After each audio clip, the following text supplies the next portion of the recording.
দেখুন আমার হাতে আছে ফ্লাভি আয়ুর্বেদের কোকোনাট ওয়াটার মিক্স। এটা আমি এখন একটা জলের সাথে গুলবো।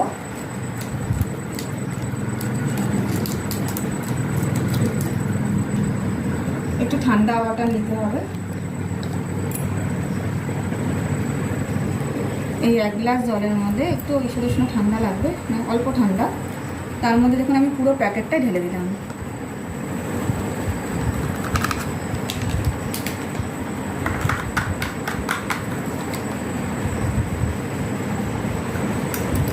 এটা আপনারা এখন প্রচণ্ড গরম পড়েছে, এখন বাড়িতে অতিথিরা আনাগোনা করে লোকের বাড়িতে, তা এটা একটা শরবত হিসাবে, ঠান্ডা পানীয় হিসাবে খাওয়াতে পারবেন।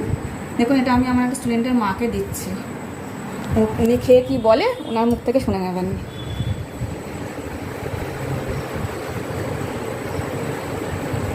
খেয়ে